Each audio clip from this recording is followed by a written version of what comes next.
La 4G Patelma vous présente Ni Vavo. Avec moteur original, puissance à partir de 10 kVA, garantie 1 an, SAV de qualité, fini les coupures, soyez autonome, Batimax. La qualité au meilleur prix. Manolotra anao ny fampalalam-baovao.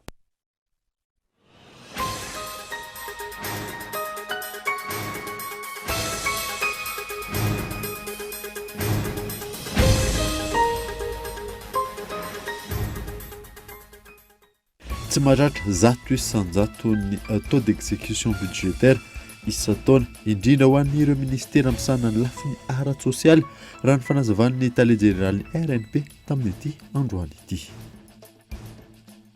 Androany niona tamin'ny filoha Andry Rajoelina teny avoloha ireo governoram-paritra eto Madagasikara. Fihaonana niaino ny filohan'ny tatitra ny asa mpampandrosoana izay napetraka sy ny tokony ho tanterahana nandritra ny enim-bolana voalohany.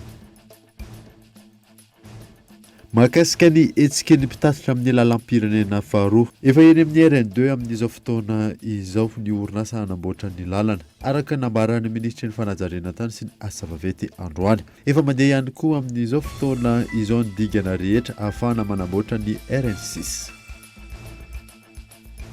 Beril 7.4 kilao tsy manana antota taratasy mazava avy any Amdilana Valatra no sarin'ny polisy de mine teto Andrenivohitra ny talata lasa teo. Teratany vahiny misy valo no voasambotra tamin'ilay raharaha.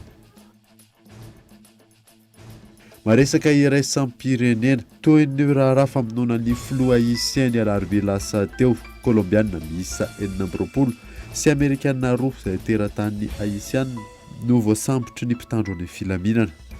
Nambara ministry ny fiarovam-pirenena Colombiana fa enina tamin'ireo voaroroa ireo farafahakelany ny tao amin'ny tafika teo aloha. Nandiny ireo arahanao afaka fotoana fohy.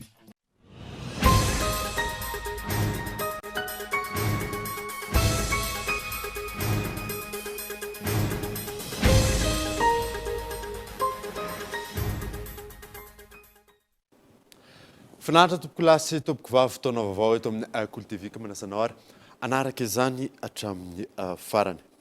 Nanomboantsika ny vaovao dia tsy mahatratra 100% ny taux d'exécution budgétaire isan-taona indrindra ho an'ireo ministera misana ny lafiny ara-tsosialy raha ny fanazavan'ny Tale Général RNP tamin'ity androany ity. Nantsipiriny zay teny Michela Ranarjo. 5.4 miliara ariary izay nitety-bola mpanjakana 2.4 izay nahitana fienana 400 raha ampitahaina tamin'ny taondasa. 4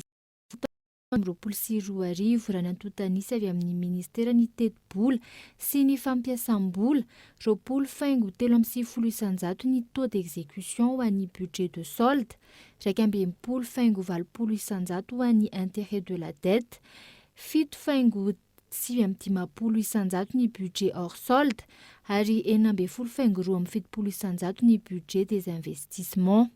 5.7 miliara ariary natokana ho an'ny PIP na ny programme d'investissement public avy amin'ny fampiasam-bola ivelany raha toka 7.1 miliara ariary ny PIP avy amin'ny famatsim-bola anatiny. Amin'ny ankapobeny isan-taona tsy mahatratra 100% ny taux d'exécution budgétaire n'ireo ministera indrindra ireo misana ny lafiny ara-tsosialy raha ny fanazavan'ny Tale Général ny ARMP androany. Mahita izay rehefa enim-bolana voalohany dia mahita hoe ambany be mihitsy izay fanatanterahana izay taux d'exécution du budget zany dia manentana foana tsy mijanona zany ny ministera izay ARNP miresaka amin'ny personne responsable des marchés publics ry zareo DGFA kosa miresaka amin'ireo ordonnateur secondaire tsy mijanona manentana ny olona hoe ambany loatra ny taux d'exécution antsika tompoko fa tokony ampiakarina mba hanatanterahana satria mahatonga ambany le taux d'exécution dia misy asa tsy vita ao délai asa tsy vita zany no anezarinay anaovana an'izay fanentana an'izay mba-panjakana zany misy karazany 4 fourniture, travaux, prestation de services, prestation intellectuelle. Reo rehetrarehetra reo no mamondrona an'ilay hoe zao no tokony vola lanininy, zao le tokony ho anatin'ilay plan de passation de marché izay iomanan'ilay autorité contractante alohan'ny fetim-boantaona.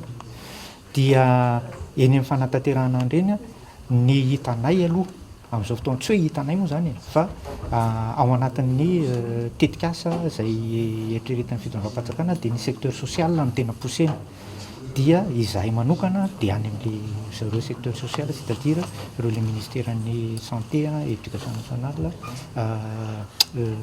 musique resan'ile fampianaran'ireo zany no tena posenay betsaka hoe aingana aza-mijanona fa mila tanterahana mila. Raha tsy hivina raha ny antotanisa ankoatry ny ministeran'ny fizahantany sy ny fitaterana izay nahitana fitombony 7,3 ny tedi-bolany, ny ministeran'ny mponina nitombo 7,20, ny ministeran'ny tedi-bola nitombo 10,5 ary ny tedi-bolan'ny fiadidinan'ny repoblika izay nitombo 300. Ny ena avokoa ny tedi-bola natokana homan'ireo ministera misahana ny lafiny ara-tsosialy. Ministeran'ny positra tedi-bola ny ena 4,50, ministeran'ny varotra tedi-bola ny ena 5,3, ministeran'ny tontolo iainana tedi-bola ny ena 3,2 ary ny ministeran'ny fahasalamana ny ena 2,9. Ny tsy fahatratrarina ny taux d'exécution budgétaire amin'ireo ministera voatonona ireo no isan'ny antony nampidinana izay tedi-bola izay raha ny fanazavana. Voalohany indrindra aloha ny LFR dia efa nijery an'izay zavatra izay. Ny anton'ilay LFR zany dia efa nandinika hoe tena misy araka ny teny teo hoe rehefa tapitra ny enimbolana zany dia hita hoe zao le taux d'exécution budgétaire dia efa nisy fanamboarana fanaraka amin'izay izay le iny LFR iny. Raha ny rariny sy nitsiny zao dia tokony raha tena tadidinareo tamin'ny LFR dia saika nidina daholo ny budget isaky ny ministera ohatra. Raha ny rariny sy nitsiny zany dia tokony vitany soma tsara daholo ihany. Fa na izany na tsy izany izay dia mbola manentana foana ny hatreto isan'ny mihatraika amin'ny vatana amin'ny toe-karen'i Madagasikara ny fiparian'ny valinaretina Covid-19. Raha nantotanisa avy amin'ny ministeran'ny toe-karena sy ny fitantanam-bola hatrany ho an'ny 3 volana voalohan'ny taona 2022 mikasika ny fampidiram-bola mpanjakana 13,100 ny tanjona napetraka no tratra raha toka 1,707,7 miliara ariary no voasoratra tao anatin'ny tedi-bola mpanjakana tsy nasiam-pantsiana 1,2 1,707 miliara ariary no niditra tao anatin'ny kitapom-bola mpanjakana. Nahazo fiarabe miisa 5 entina anatsarana ny famatsin-drano eto Antananarivo sy any amin'ny tapany atsimony nosy ny ministeran'ny rano. Isan'ny nazahoana izay fiaramiasa izay ny teo amin'ny fiaramiasan'ny ministeran'ny fanajariana tany sy ny asa vaventy sy ny tetika asa produire ary ny banky iraisam-pirenena Yves Richard. Mitony fiaramiasa amin'ny ministera samihafa amin'ny fitadiavam-ba olana anatsarana ny famatsin-drano ito Madagasikara. Androany fiarabena camion citerne misy 5 no azo tao anatin'ny tetika asa produire.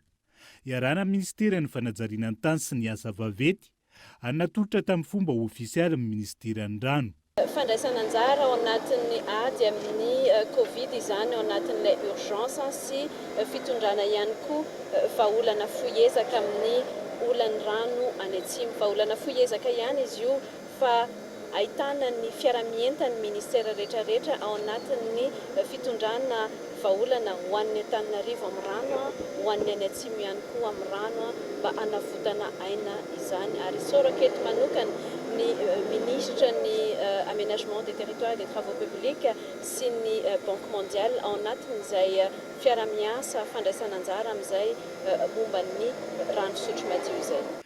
Dingana goavana amin'ny fanatsarana ny famatsin-drano indrindra ny any amin'ny tapany atsimo. Lasibatra ny fiovaovan'ny toetry ny andro ny fampitaovana. Entitra araka izany ny afatra natsipo ministra ny fanajariana tany sy ny asa vaventy amin'ny fikojakojana ny fitaovana fa hampisitraka mahazo tombony mandritra amin'ny fotoana maharitra. Parce que ça c'est pas le rôle du ministre, c'est pas le rôle de madame ministre. On prend soin parce que ce sont des camions. Tsy asan'ny ministra na raha matoa ministra no mikojakoja ny fitaovana toy izao. Na tamin'ny alalan'ny fanjakana malagasy aza no namatsian'ny banky iraisam-pirenena ny fampitaovana. Antsika io fiarabe io ary isika rehetra ny tokony hosarotiny amin'ny fikojakojana azy. Fotoana izao tokony hahafantaran'ny rehetra fa fananam-bahoaka ny toy itony ary andraikitry ny rehetra ny fikarakarana azy. Nous avons l'obligation c'est même pas le devoir, c'est une obligation d'en prendre soin. Nanamafy ny mahazava-dehibe ny fampitaovana toy izao ny solotenan'ny banky iraisam-pirenena tonga nanatrika ny fanolorana ara-pomba ofisialy ny fampitaovana. Ny tenan'izay nanamafy ny fitohizan'ny fiaraha-miasa ny fitondram-panjakana amin'ny mpiara-miombona antoka indrindra amin'ny banky iraisam-pirenena. J'ai eu l'occasion moi-même de voir combien 5 camions peuvent faire la différence quand j'ai visité le sud. Hitako ny fiovana hoe tian'ireto fiarabe ireto amin'ny famahana ny olana famatsin-drano any atsimo. Akoatra ny famahana ny olana anatin'izao krizy izao, anatsara ny fiainana andavanandro ny mponina ihany koa izany. Tokony ahita fiovana hoentin'izay amin'ny fanadiovana ny lakan-drano ihany koa ny mponina eto an-drenivohitra.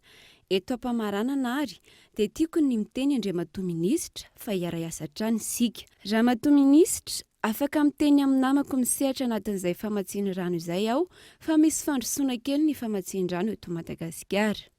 Aujourd'hui, je peux leur dire, il y a un tout petit pas qu'on a pu franchir. Androany no natolotra tamin'ny fomba ofisialy ny ministeran'ny rano ireo fiarabe entina namafisana ny famatsian-drano eto Madagasikara.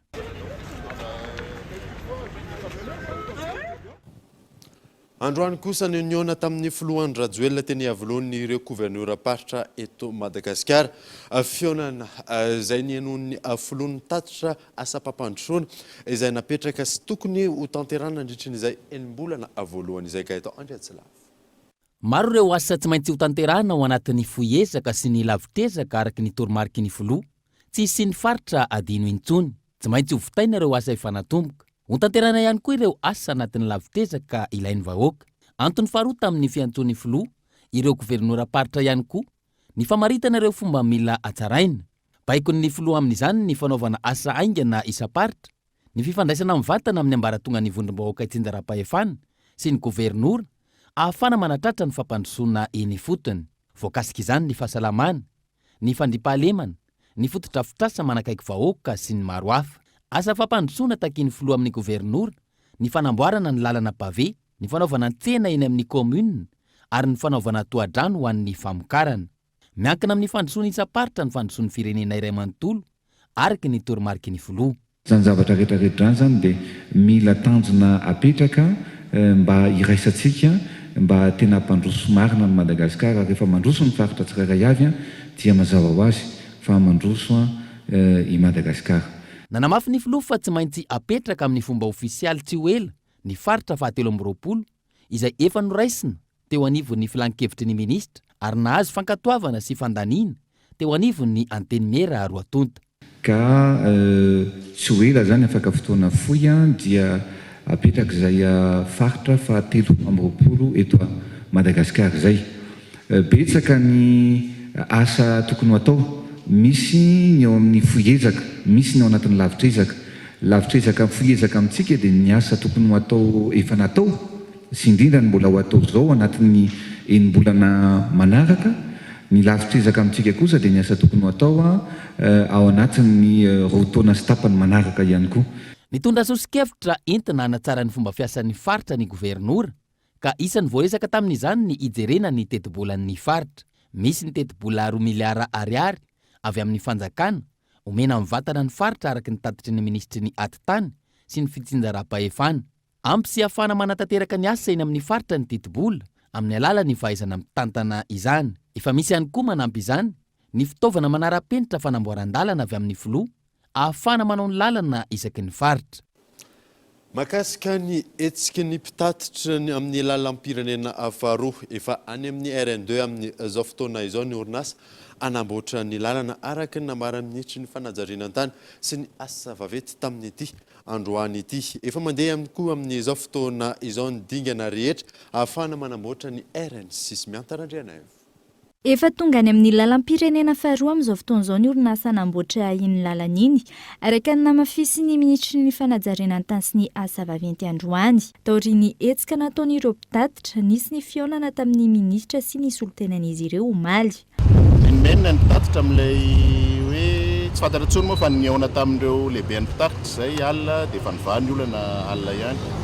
Marina fa misy fahasombana ny lalana amin'izao fotoan'izao ary mezaka miasa amin'izany ny fanjakana.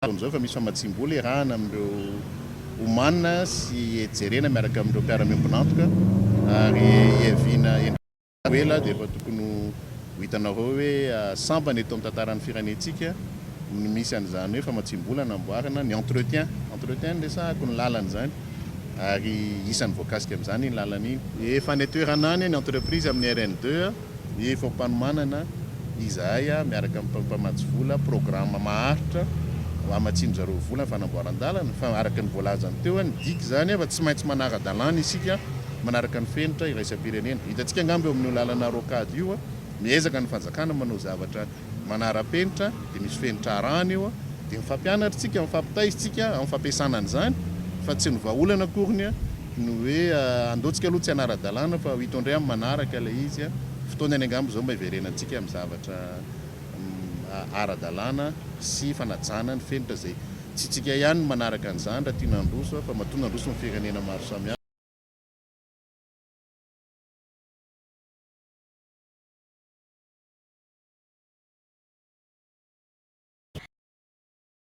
Nefa ny rehetra mba hikajiana ny foto-drafitrasa.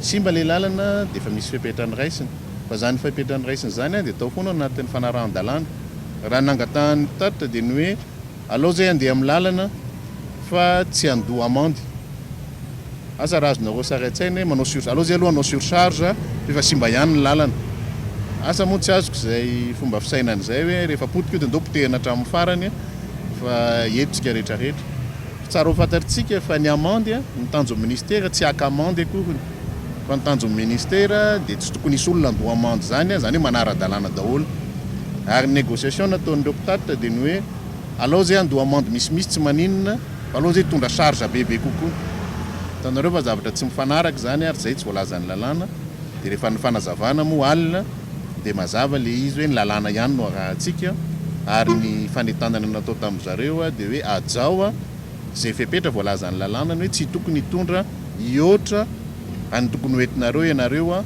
fa nitanjonay fanjakana malagasy dia tokony tsisy olona tratan'ny amande zany fa olona manara-dalàna daholo dia rehefa mandalo amin'ireo station de pesage ireo dia tokony 0 ariary zany no alohan'ny zareo zay fotsiny dia itsika zany mianatra mitsinjo lavitra sy manara-dalàna fa ilay tsy hoe rehefa misy zavatra tsy mety akory dia ndao potehina hatramin'ny farany ilay izy Etsekilan'izay nambaran'ny minisitra ajo Andriana Anarivelo androany ihany koa fa efa mandeha ny dingana namboarana ny lalam-pirenena fahenina.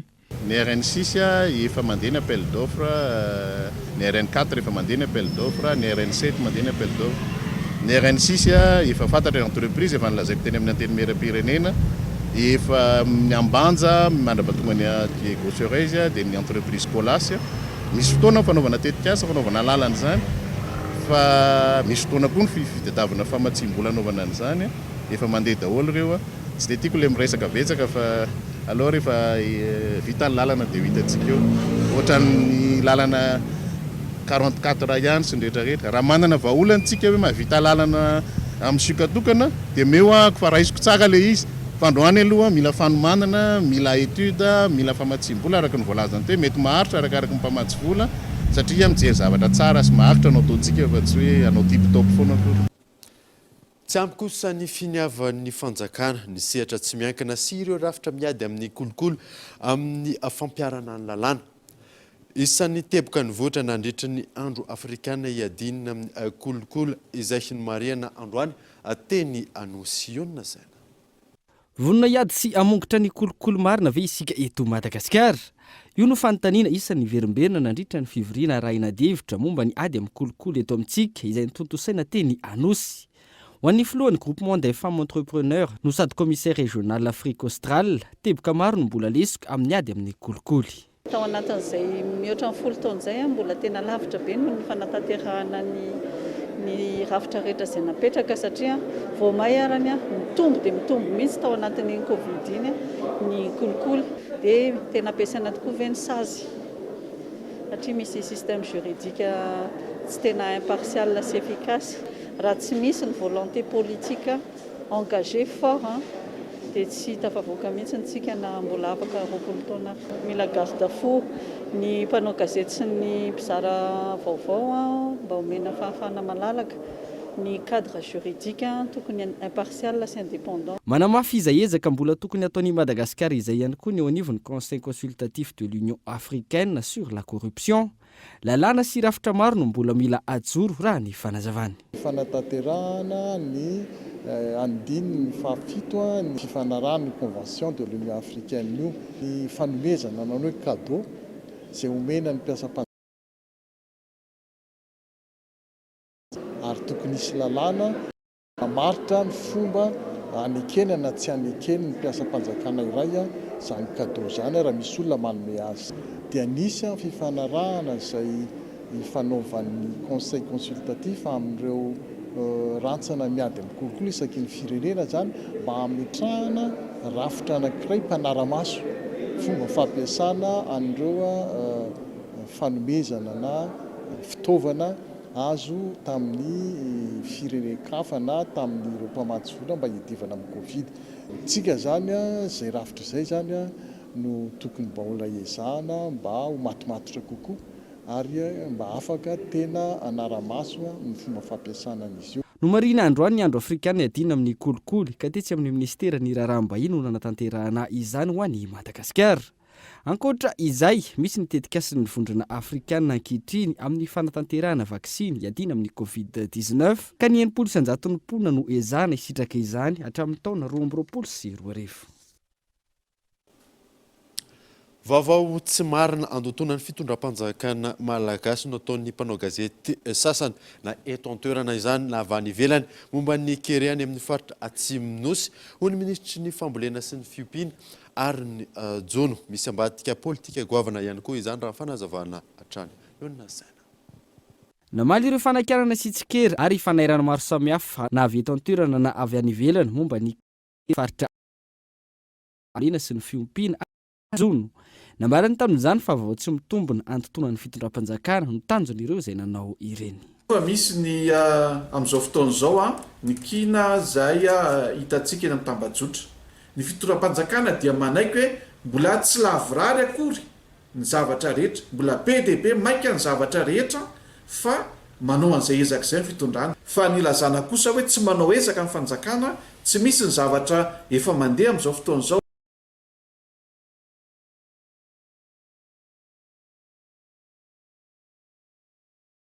Anazy manokana no totrany hoe mibahana sy mampita an'izay zava-misy any atsimo izay. Anova ny faritra atsimo iny anao ny ezaka rehetritsika atombotrezaka fa tsy ionina kosany amin'izany. Fa ny hoe tsy misy ny zavatra natao fanjakana any dia zay dia lavoko tsy marina. Ankoatra izay, nisy ny fikaonandony tanterana tamin'ny alalan'ny vision conférence niresana momba ny rafitra ara-tsakafo an'i Madagasikara.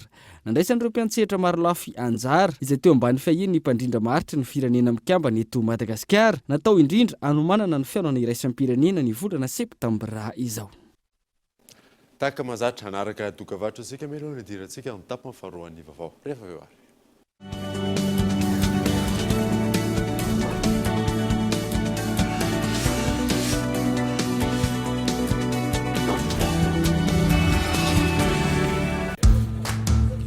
Tsy hitako hoe inona ny vitany ariary tsy haiko aloha fa raha ronjato ariary dia ahavitana zavatra bobaka be ohatra hoe mandefa SMS be dia be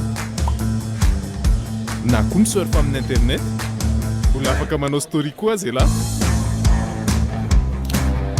dia eritrereto izany raha anatin'ny ray andro no vitany ronjato anankifolo io foana ary le finday mahazo mega na SMS ohatra ny avoloeny miaraka amin'ny elo 200 mahazo 50 SMS sy na 50 mega amin'ny vidiny ronjato ariary monja tsindrio ny dièse 322 étoile 63 dièse. Ho fiomanana sahady amin'ny fialan-tsasatra lehibe sy ho fampiroboroboana trano ny fizahantany anatiny. Ny Ministera ny Fitaterana sy ny Fizahantany ary ny Famantarana ny Toetry ny Andro dia manolotra antsika ny andiany fahatelo amin'ny tsena be ny fizahantany izay ho tanterahana ny 9, 10 ary 10 Jolay 2024 eny amin'ny zaridaina Antaninarenina. Raha toy ianao ka mitady-toerana hotsidihana na fialamboly azo atao mandritra ny fialan-tsasatra lehibe dia tongava mitafamivantana amin'ireo matianina amin'ny famolavolana fivahinianana isan-karazany. Andao anoana ny fizahantany anatiny. Andao izahany Madagasikara tsy misy vidim-pidirana.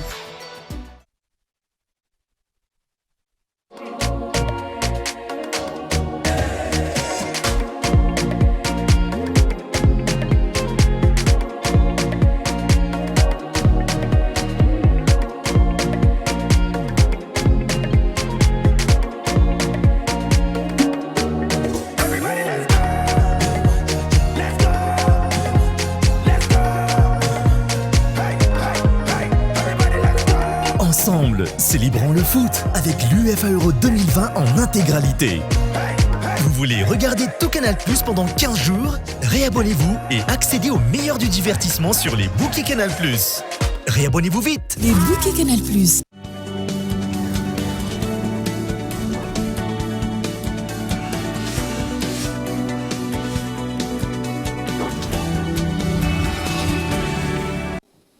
miditra ny tapany faharoany vaovao isika beril 7 afaingo 4 kilao tsy manana antoto taratasy mazava avy any andilana avaratra no sarin'ny polisy de mila teto Antandrenivohitra tamin'ny talata lasa teo teratany vahiny misy avalo no voasambotra tamin'ny izay raha izay gato Andriatsila Vatsoa beril avy any andilana avaratra milanja 7 faingo 40 kilao no sarin'ny polisy ny arena kibony tany na ny polisy de mine teto Andrenivohitra tena pelatana ireo mpividy vato tsy ara-dalàna tsy nisy ny antota taratasy fanamarinana ny fitazonana ireo vato ireo rehefa nanarateraka ny fisavana ny tompon'andraikitra teratany vahiny misy savalo no voasambotra tamin'ity raharaha ity ary efa mandeha ny fanadiadiana amin'izao fotoana eo ampiandrasana ny vokatr'izay napetraka amin'ny fitehirizana azo antoka ao amin'ny banky foibeny Madagasikara ireo vatosoa ireo ary dia rehefa azo izany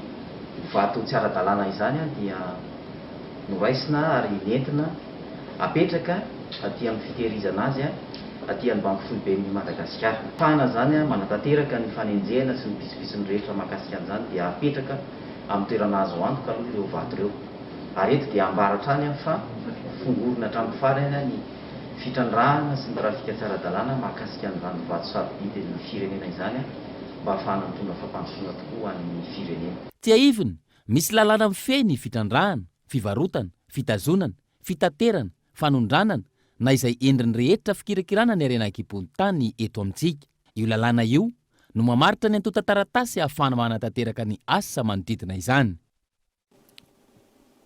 Misa efatra ankehitriny ireo faritra nahitana uranium eto Madagasikara taoriana ny fanatanterahana ny asa fikarohana raha nambaran'ny tompon'andraikitra.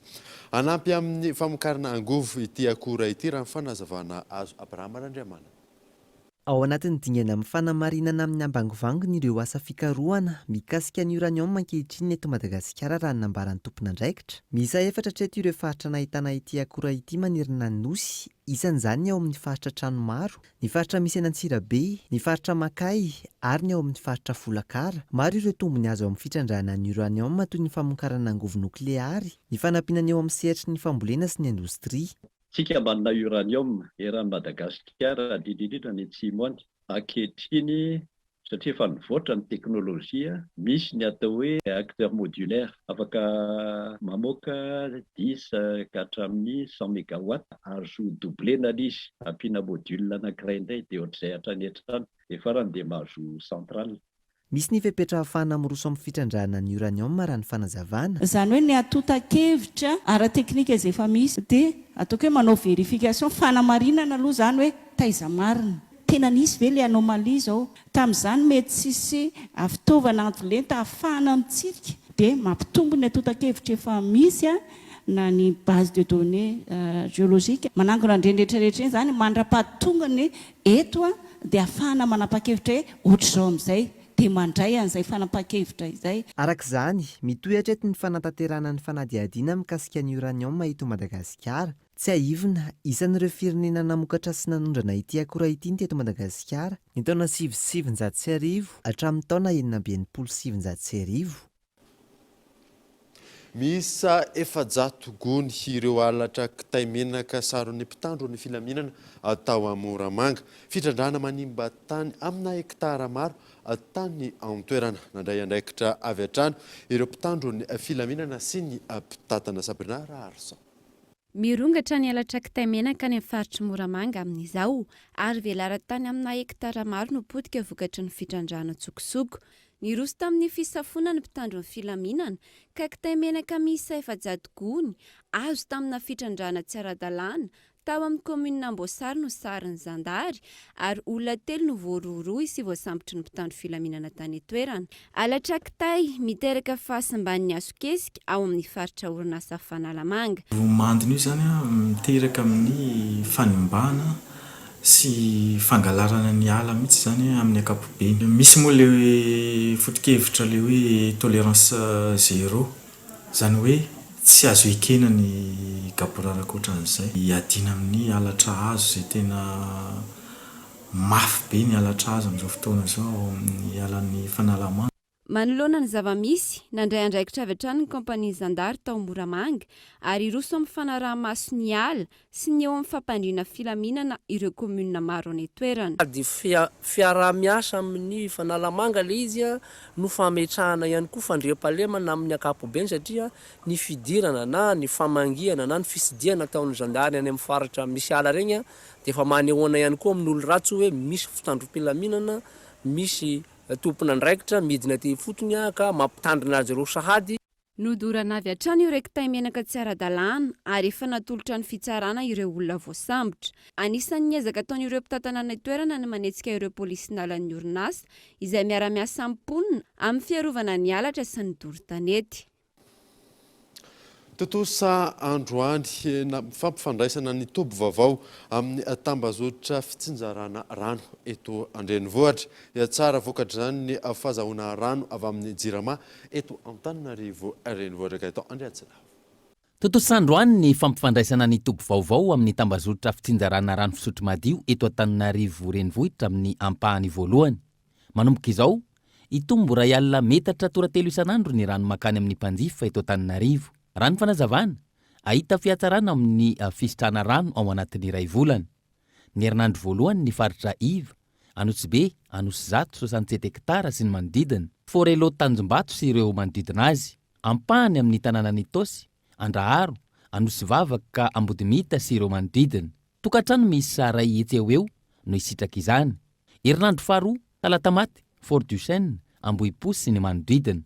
Herinandro fahatelo, Andraisoro, Tsaraoninana, Ankadindramamy, Ambohijanahary sy ny manodidina azy. Herinandro fahaefatra, Centre ary ny Hauteville sy ny manodidina. Miroso amin'ny asa isika ankehitriny, zany asa mo mandalo dingana maromaro ihany koa, fandritana ny fantsona zay misy rano tavela ao anatiny. Aorianan'izay tsika dia miroso amin'ny fanapahana io fantsona lehibe io ary fametrahana n'ilay fantsona mampitambatra azy ireo. Ankoatran'izay dia ararotina mandritra n'izany asa zany ny fametrahana milina na appareil ahafahantsika ihany koa manatsara ny fitsinjarana, mitsinjo sy mitsirika ny mety ho fahaverezana eo amin'ny tambajotra ary indrindra mijery ny ahafahana mitantana amin'ny fomba mahomby ny fiasan'izany tambajotra zany. Tsy aivona, efa mihodina ihany koa ny ampahany amin'ireo toby famokarana sy famatsihan'ny rano madinika toy ny eny Ankadindratombo, Sabotsinamehana sy Anosizato izay manome rano 420 metatra toratelo isanandro avy. Toby madinika roa hafa no everina fa ihodina ihany koa ny herinandro ambony. Mitoy ny fanofanana ireo olona manana fahasembanana ahafahana mahaleo tena izay tratrariny tetika sa miary androany. Nampahafantariny ny ministera mpiay azy ireo ny fomba fiasa anatanterahana izany hiona saina. Mitony tetikasa anohanana sy anamafisana ny fahaiza-manao ireo olona manana fahasembanana ahafahana izy ireo miantenany sy ny ankohonany fa tsy hovetsatra eo anivon'ny fiarahamonina izay iarahana amin'ny tetikasa miary izay toana ny ministera ny fampianarana teknika sy ny fanofanana arakasa. Ny tanjona dia hoe tsy ho atao ivelan'ny fiarahamonina izy fa omena fahaizana sy fahaiza-manao mba handray anjara feno eo anivon'ny fiarahamonina ary izany fandraisany anjara feno zany dia anjara birikiny amin'ny fampandrosoana lovain-jafy teknika satria zava-dehibe ny fampidirana izay le fenitra zay eo amin'ny setry ny asa na mba ahazoana valeur koa dia misy zany fampiofanana izay ampanaovan'ireo le centre de formation ireo dia rehefa avy eo le olona voahofanao jerentsika hoe omena mety équipement ahafahany miasa ohatr'izany mba anatanterahana le anisan'ny tanjon'ny projet miary mantsy ny fizakatenan'ny olona manana fahasembanana eo amin'ny lafiny ara-bola sy ny ara. tsy aivina nanomboka ny volana janoary 2024 ary farana ny volana desambra 2024 izay miompana amin'ny fampiofanana sy ny fampananana asa ireo olona manafahasembarana ny tetika asa miary izay vatsy ny CBM vola. Miisa 12 indray ireo tranga vaovao 12 ny sitrana soamantsara ary ray no namoniana izy indray ny fivoarany valinaretina Covid-19 teto Madagasikara raha ny antotanisa avy eo anivon'ny ministera ny fahasalamam-bahoaka 40 kosa ireo mbola ao anatin'ny forme grave. Maresaka iraisam-pirenena dia tondra raha famononany folo haisiany alarobia lasa teo Colombiana miisa 40 sy Amerikana 2 izay teratany haisiana no voasambotra ny mpitandro ny filaminana. Nambaran'ny ministry ny fiarovam-pirenena Colombiana fa 4 tamin'ireo voaroroy ireo farafahakeliny no tao anatin'ny tafika teo aloha. Fanadina. Roa andro taorian'ny sy ny famononany filoha haisien Jovenel Moïse, totaly 20 hatreto no voasambotra ny mpitandro ny filaminana ina ho ambadiky ny raharaha. 20 amin'izy ireo Colombiana ary 2 Amerikana teratany haisiana. Misy 2 ihany koa farafahakeliny ny polisy haisien nampanatsony fitsarana manoloana ity raharaha ity. Ankoatra izay araka ny nambaran'ny ministry ny fiarovam-pirenena Colombiana, fantatra fa tanatin'ny tafika taloha ny maherinenina tamin'ireo voaroroy ireo. Raha ny nambaran'ny mpanao gazety any ivelany, mpikaramanady ireo Colombiana voaroroy ireo. Tsy mbola fantatra nefa ny tena ambadiky ny raharaha. Mitombo araka izany krizy miatra amin'ny Haiti. Ankoatry ny krizy ara-pahasalamana, mahazo vahanany an-toerana ihany koa amin'izao ny krizy ara-politika. Hatreto ny Prime Ministre no mitondra ny firenena ao anatin'ny fotoana voafetra. Dia iny maresaka iraisam-pirenena iny manakatona vaovao tamin'ity androany ity ankasiahana nanaraka izany soava tsara dortomboko.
Avec moteur original, puissance à partir de 10 kVA, garantie 1 an, SAV de qualité, fini les coupures, soyez autonome. Batimax, la qualité au meilleur prix. Vous a présenté Nivavo.